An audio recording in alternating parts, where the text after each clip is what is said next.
આણંદ ખાતેથી આ મહત્વની વિગતો પ્રકાશમાં આવી રહી છે। આણંદ ખાતે આકારાણીના કૌભાંડનો આરોપી ઝડપાયો છે।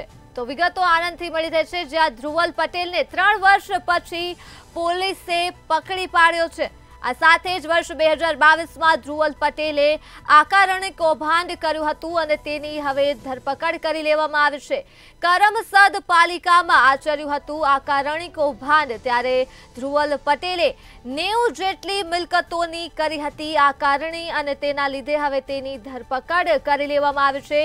પાલિકાના કોમ્પ્યુટરના પાસવર્ડ અને આઈડી લઈને ત્યારબાદ તેના દ્વારા આકારણી કરવામાં આવી હતી। પાલિકાના ક્લાર્ક પરેશ પટેલે પોલીસ ફરિયાદ નોંધાવી હતી સમગ્ર મામલે।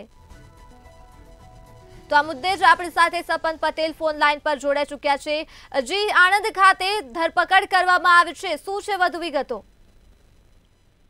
ચોક્કસથી જે પ્રમાણે આણંદ પાલિકામાં આકારણી કૌભાંડ મામલો જે સામે આવ્યો હતો, જેમાં 2022માં આકારણી કૌભાંડ થયું હોવાનું સામે આવ્યું હતું। પાલિકાના પૂર્વ મહિલા પ્રમુખ દર્શના પટેલના પતિએ આ કૌભાંડ આચર્યું હોવાની વિગતો સામે આવી હતી।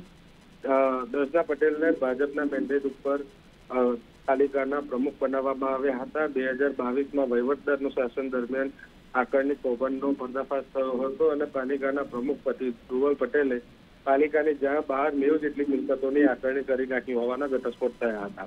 પોતાના લેપટોપ થકી પાલિકાના કોમ્પ્યુટર સિસ્ટમના આઈડી પાસવર્ડ મેળવીને આકારણી કરવામાં આવતી હતી અને આ બાબતની માહિતી મળતા પરેશ પટેલ, જે પાલિકાના ક્લાર્ક તરીકે ફરજ બજાવતા હતા, તેમના દ્વારા પોલીસ ફરિયાદ કરવામાં આવી હતી। સમગ્ર મામલે 4 લોકો સામે ગુનો નોંધવામાં આવ્યો હતો, પરંતુ જો વાત કરવામાં આવે તો ધ્રુવ પટેલ અને અન્ય 3 આરોપીઓના હાઈકોર્ટ દ્વારા જે જામીન અરજી મૂકવામાં આવી હતી આગોતરા, તેમાં 3 આરોપીઓને જામીન અરજી મળી ગઈ હતી, પરંતુ ધ્રુવ પટેલ નાસ્તો કરતો હતો।